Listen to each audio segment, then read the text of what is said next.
The balance patch is here, and today we're going to go over some of the characters, builds that I and several other high level players are working on to see what works. These are not set in stone, and once they are, they will be in separate videos in the future. Before I jump into the video, I just wanted to mention that we passed 1,500 subscribers on YouTube. Last week we actually jumped, we're a little over 1,800 right now, and Friday's video will be the 1,500 viewers celebration. Let's get into it.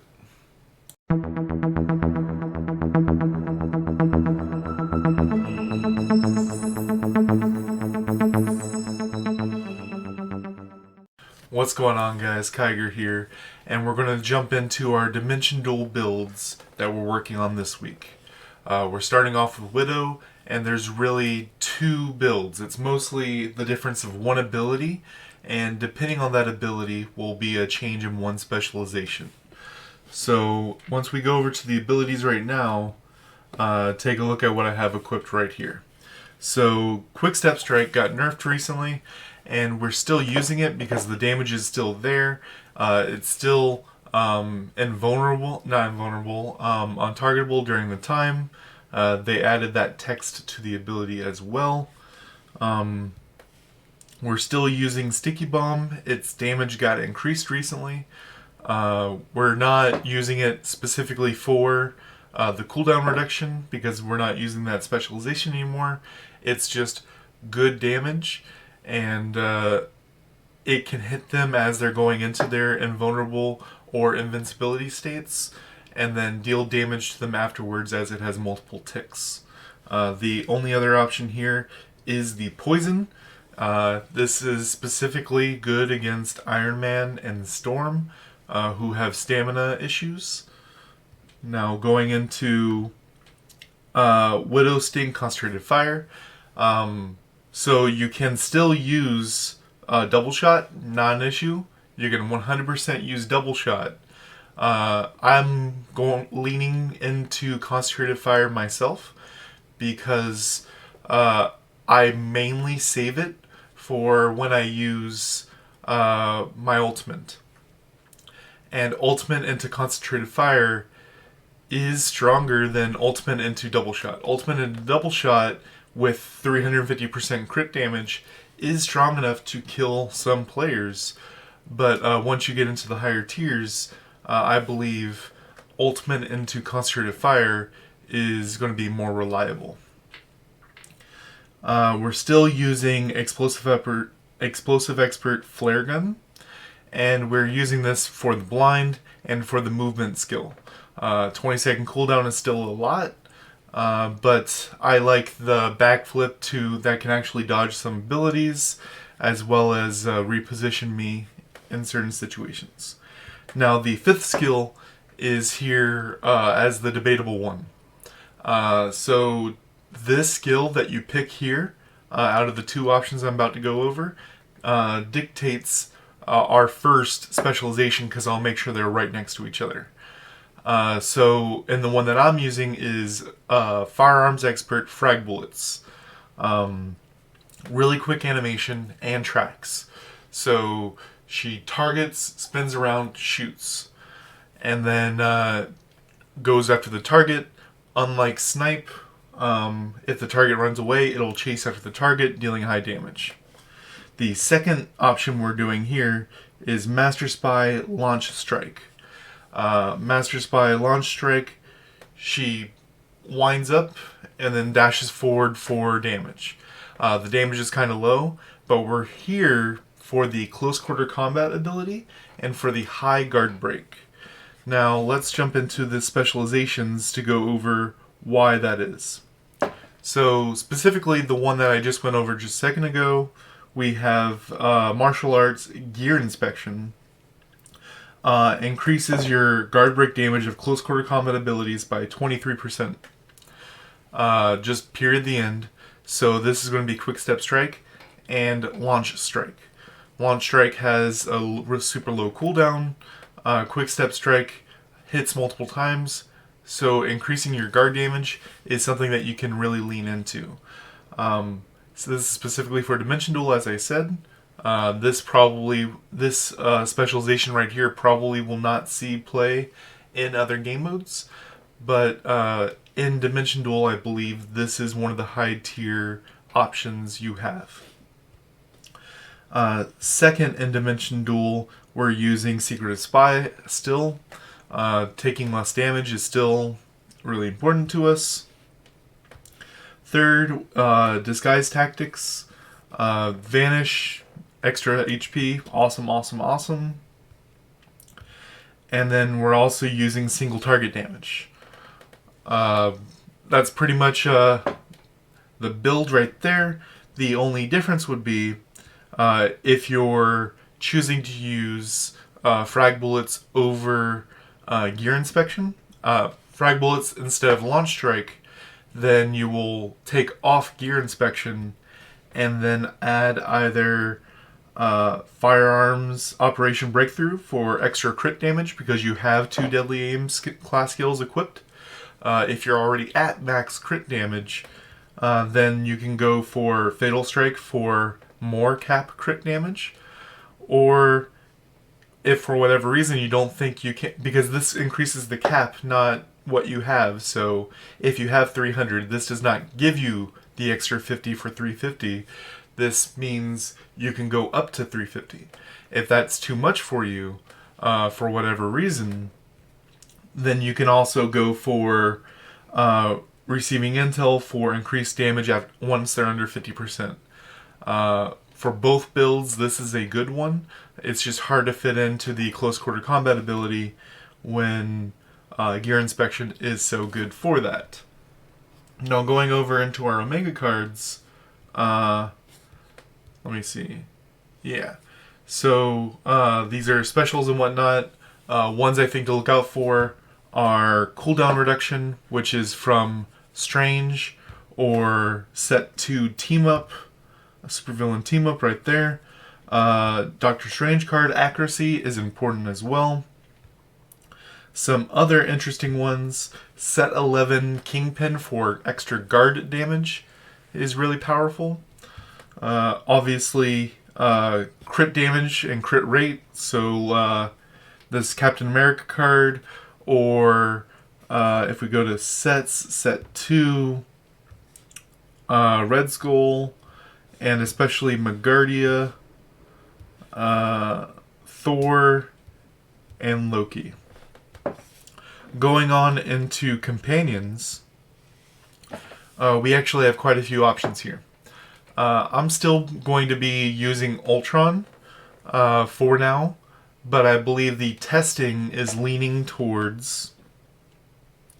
Where is it at?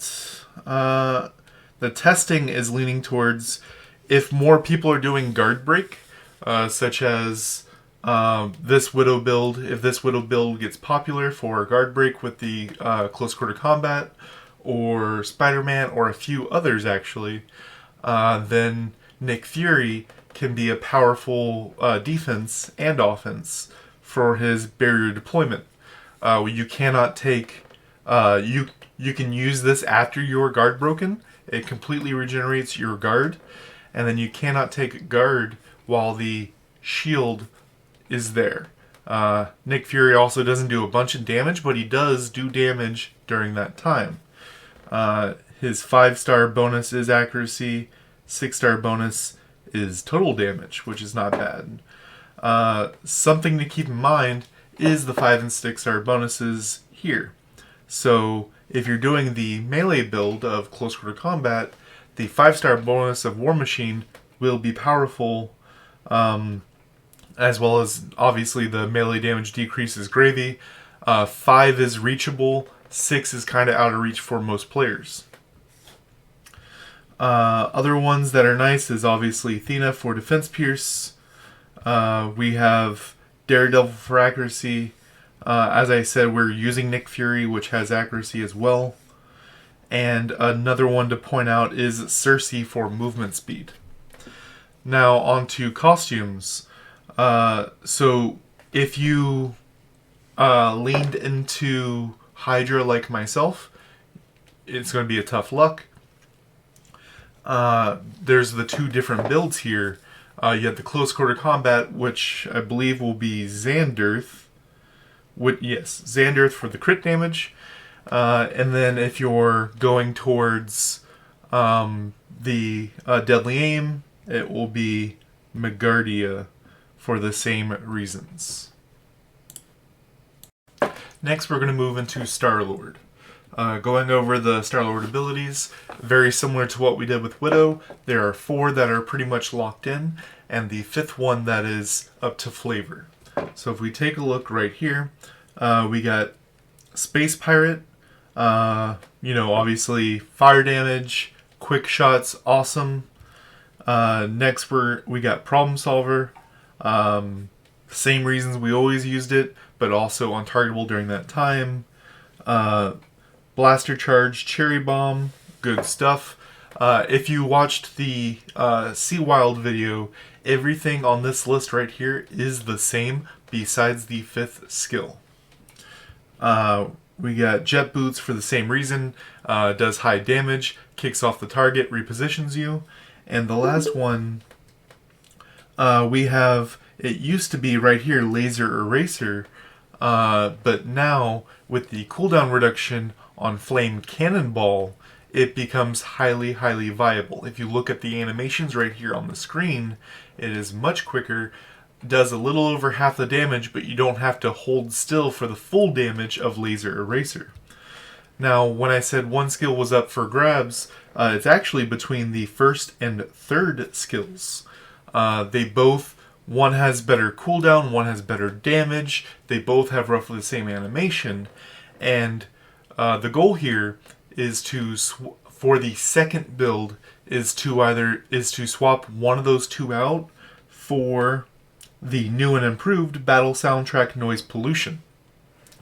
Noise Pollution has been changed from attack down to movement speed down with 3 seconds of cannot dodge. It looks like the base movement speed down is 44%, which is ridiculous. Chill is only 36%, which is already hard enough to catch up with.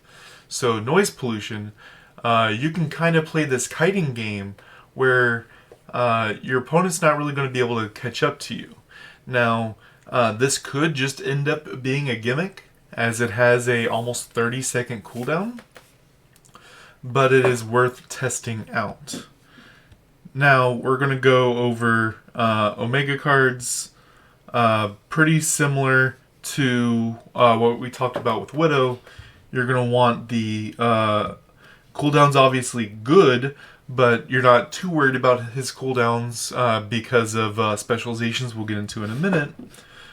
Crit rate, crit damage, such as the Red Skull card, Megardia, Loki. Where is it at? Yeah, right here. Captain America Crossbones. And then another super important one. Obviously, if you can get it, Widow does crit damage as well. Captain America does crit rate. You don't want to really lean into ultimate gauge here, but depending on your cooldown, you might need more stamina than others. Let's get into moving straight into his specializations. We'll take a look here. Sorry, it'd take me just a second to find the right ones. Right here, Galactic Outlaw Rapid Fire Spray. Cooldowns when you use 5 skills. We're going to be burning through a couple of the skills pretty quickly, which, because of the specialization on that 2nd build, I'm leaning towards Cherry Bomb, because if I'm spamming Cherry Bomb it's currently 6 seconds, but with cooldown, it could be down to 3.3 seconds. Which allows me to churn through abilities, getting Noise Pollution quicker. Next is the Dodge one. Here it is. When you use the Dodge skill, you do bonus damage. This gets a buff in power because of people's lack of dodge. Captain Marvel and Spider-Man were nerfed with their active dodge traits, so this allows you to have your bonus damage actually hit more often.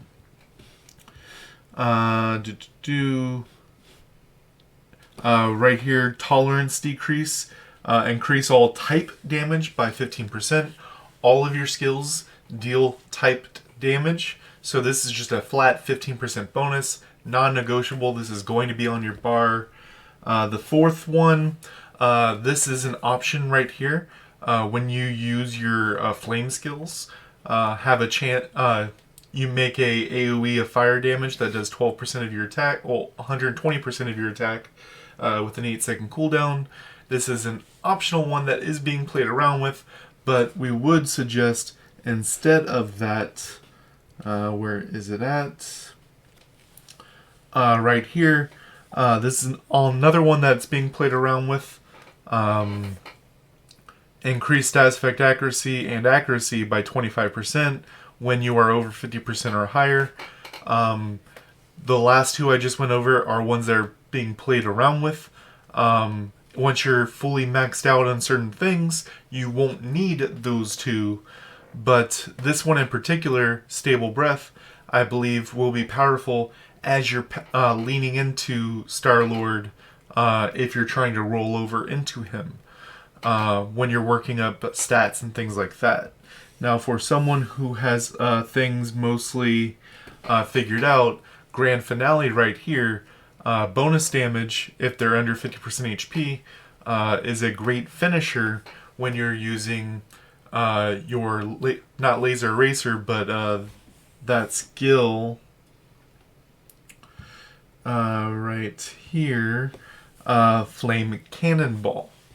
Now, going over equipment, the only one that we're really going to talk about is Kigerr.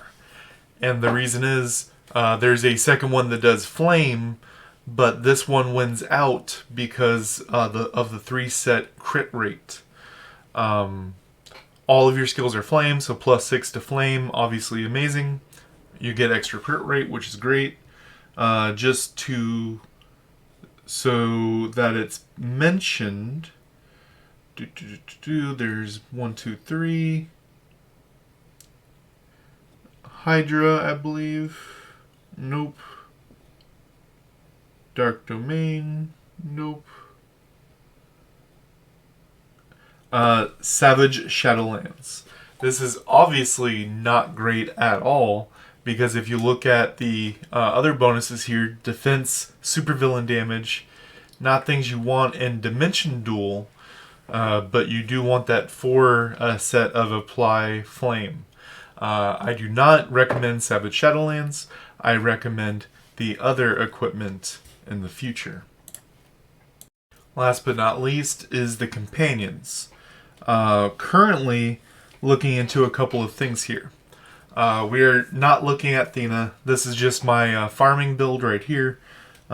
Things that you can lean into is things like Daredevil, which can reduce their... they can't... So he's worded kind of weirdly. You have Yondu and Daredevil, which are kind of two sides of the same coin. Daredevil, he throws his baton and it gets rid of passive dodge. That means if Spider-Man has 90% dodge, it's effectively 0 during Daredevil. Daredevil's an option, as well as Yondu, if you're having issues with people timing their active dodges.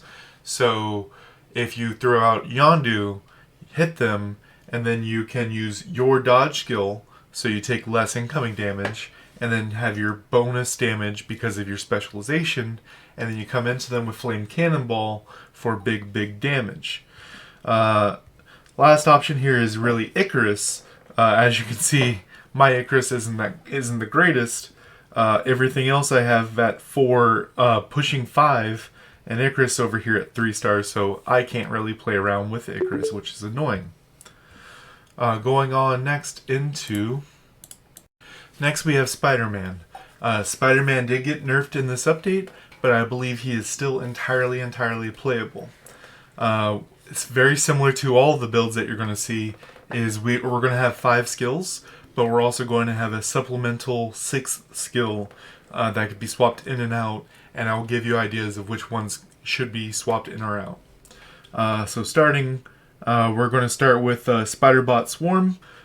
This is great because you can use it as soon as it loads in. It used to be Spidey could be really brawlery in your face, much like in the comic books. Now we have to kind of be the runaway Spider-Man. In my previous videos, I said there's really 2 gameplays with Spider-Man.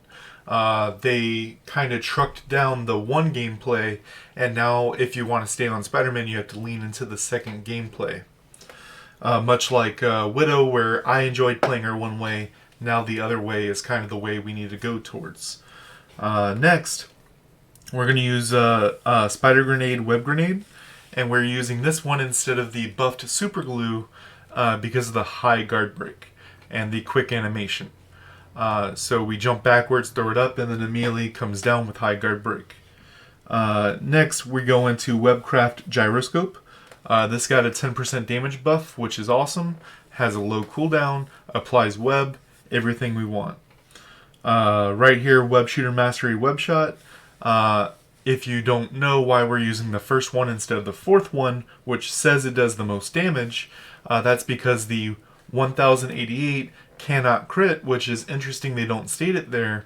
This has been tested over months and months and months, whereas Web Shot can crit on each of the 9 shots, as well as it does 334% damage, but each subsequent hit does more damage. So the total damage is far more than the 334% it says right there, as if you're in Dimension Duel and hitting the same target, the damage skyrockets.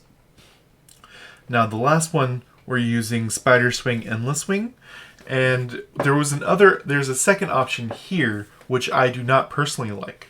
The second option is Spider Ambush, and the reason why Spider Ambush is here is because of the high guard break.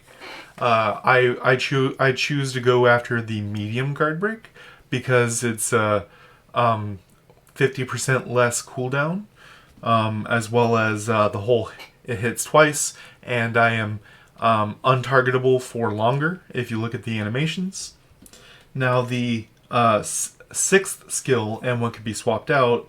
The one that could be swapped out because they serve similar purposes, but I'll go over 2 options of what to swap out here.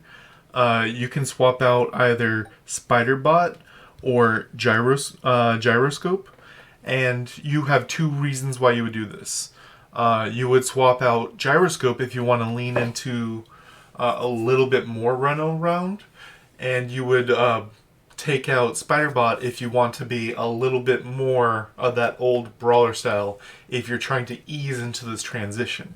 And the 6th skill that we would go over is Cross Counter. Cross Counter is still a great skill. It itself did not get nerfed during this. It got indirectly nerfed while being a Spider Combat class skill. So it does not... it increases the dodge gauge option, which isn't as prevalent, so people are kind of leaning away from it, but it's still a high guard break ability and still zones off one part of the map. Next, we're going to go into our specializations, where actually a lot of them are the same. The 2 that'll probably never change for Spider-Man, one, some people are talking about changing, but I don't believe it. Convert 40% of dodge into damage. It says convert. It does not convert with the English interpretation of the word. It actually just 40% of your dodge is damage. You do not lose 40% of your dodge to do this. It just, you get 40% of your dodge as damage. The second one right here, increase dodge rate by 15%, allowing you to max at 90% instead of the normal 75%. The third one is down here. 35% chance of an extra web stack when applying web. We're doing guard break plus web because guard break and web have different cooldowns. And what that means is when an opponent is guard broken and they recover from guard break, their guard gauge is going up and cannot be guard broken during that time. They can, however, be webbed during that time. While they are webbed, they cannot be re-webbed while webbed, but they can be guard broken while webbed. Then they come out of their web, and then you re-web them, and it becomes a dangerous rotation here. So those three are really, really locked in, and the fourth one is kind of up in the air. You can go for Green Goblin's Madness, but I want to lean away from Green Goblin's Madness as we lost a lot. Spider-Man lost a lot of his innate defenses as the dodge. Now, what is interesting is I do still like using the idea of Scorpion's Pursuit here, as yes, it has the 10-second cooldown, but your how it matches up with cooldown reduction is whenever you use Spider Swing, you can use Scorpion's Pursuit, meaning yes, it is a 10-second cooldown, but you get a extra dodge every single time. It's obviously not as good as it was before, but it's still usable. Next, we'll go into companions, and this Spider-Man has a very interesting one of the Spider-Man Companion. Spider-Man Companion also applies webs, allowing your web build to be more effective. It does not, the Spider-Man Companion does not gain the chance of the 35% chance of applying web. This was tested out. You can obviously test it yourself, but the Spider-Man Companion will not have that 35% chance of applying web, a second web. But it does follow the opponent around and does damage. The real only second option that second and third options that I see, depending on what you have available to yourself, is Gilgamesh, as it's a really quick stun and he does a couple of hits afterwards, or Icarus. Icarus is an option for every character, as some games, if your stats are suited for Icarus, then Icarus can just beat up your opponent on his own and you just be a side cheerleader. Some fights do turn into that. Some of the high players can attest to that. Let me know your funniest Icarus stories down below. As far as costumes, we lean very heavily, if we look at our skills, web shooter and where's it at? That's web shooter and web tech. So we lean into both of those very heavily. So if we look at the costumes, Xanderth is still really good for... sorry, not Xanderth. Where is it at? Magardia and Sakar. Sakar being web shooter and dodge, and Magardia being web tech and dodge. There's two other regional sets that give the 4-set bonuses of those, but their 3-set bonus is defense, which currently isn't the greatest when everyone has 75% defense pierce.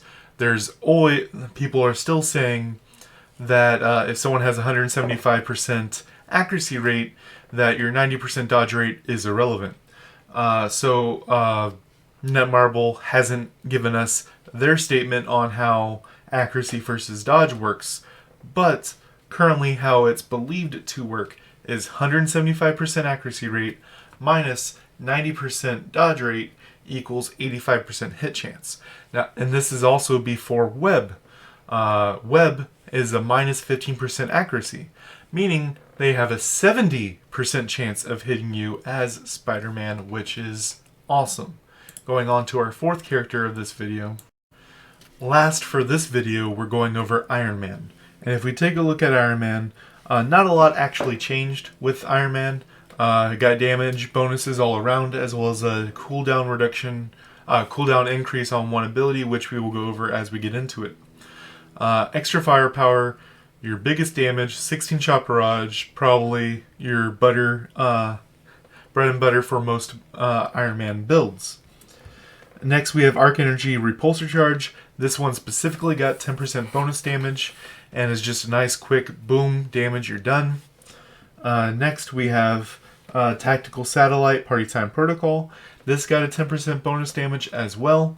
You just summon the bots do a bunch of damage for you. You are vulnerable during the summon animation right here. When you do the dash forward, you are vulnerable during that entire time. When you go up, you are off screen, but if you were already targeted by a skill, it will still land on you.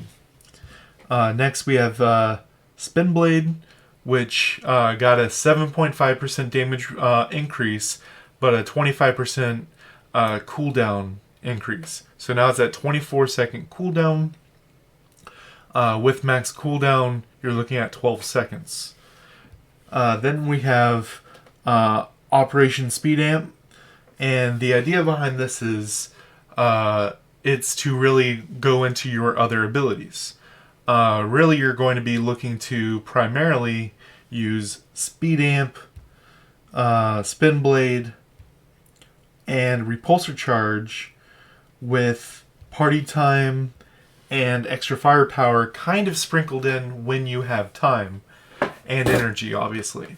So what happens here is Spin Blade, you have if you have max cooldown 50%, you're looking at 12 seconds right here. Then you have Operation Speed Amp, which gives you a 38.2% cooldown off of skills that are currently on cooldown. This does not give you that cooldown, the actual stat. It does cooldown of skills on cooldown, which is tricky wording, but this is how it works. Making your Spin Blade roughly a 7 to 8 second cooldown, somewhere in that range, meaning you can, with the animation lasting 1, 2 to 3, maybe 3.5 seconds animation, that should be about 30 to 50% of the time you are not invulnerable, you are untargetable. That's the idea of what's going on here with the abilities. Next we're going to go over the specializations, and it's kind of locked in with Iron Man. This weakness analysis is cake. 30% damage on bleeding or burned targets. Party Time Protocol and Spin Blades apply these two abilities. That's the idea behind them. When targets under 50% or below, it says armor penetration, but that is defense pierce by 30%. This is the one that can be swapped out if you have max defense pierce. We'll go over a fifth option as well. Next we have that's burn. Okay. Increase damage by 30% and stamina consumption by 30% when using attack skills. All of your, 4 of your 5 skills are attack skills, so they do 30% more damage. Decrease your cooldowns by 25% for 10 seconds when using a Jarvis class skill, 20-second cooldown. Party Time Protocol is a Jarvis type skill. Oh, sorry. Speed Amplification is a Jarvis type skill. My mistake. So that's, and then the fifth one is 50% chance to recover 50% of consumed stamina when using a skill. This leans very heavily into your abilities, as you are always clicking a skill in this Iron Man build. You will never ever be in a point where you cannot be using an ability. The only thing holding you back is stamina. So energy recycling is very important.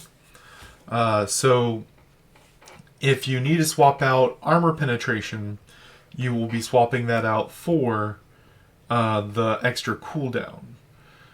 So that's the 5 right there. Swap in and out as you wish. Going into companions. It's going to be a little annoying to say it this way, but it's going to be similar to some of the others, and that is Daredevil and Yondu, very powerful. If you're worried about the other guard break builds I went over in this video, as well as possibly tomorrow's video, Nick Fury is a powerful choice. Or if you just want to be a cheerleader, Icarus can win fights all on his own. Last but not least, we will go over the armors. We have Xanderth. Well, first let's look at our abilities and see what skills we're looking at. We have Weapons Cartridge. Weapons Cartridge. Part-time Protocol is Jarvis. Jarvis. And Repulsor. So we have 221. You do have the option of if you have stamina issues, you can actually swap out guided missiles for a second repulsor charge ability, and then that will allow you to specializations. That's ultimate gauge. That's guard damage. Supervillain. Sorry about the delay. Skill damage by 6%, so it would be 12% bonus damage. So extra 6% damage from spin blades and things like that if you go this direction. So really we're kind of leaning into the weapons cartridge, which I believe, Megardia for crit rate and weapon cartridge. There's the second one, which I believe is Dark Domain. No, that's Repulsor. Hydra is also weapon cartridge that gives Defense Pierce.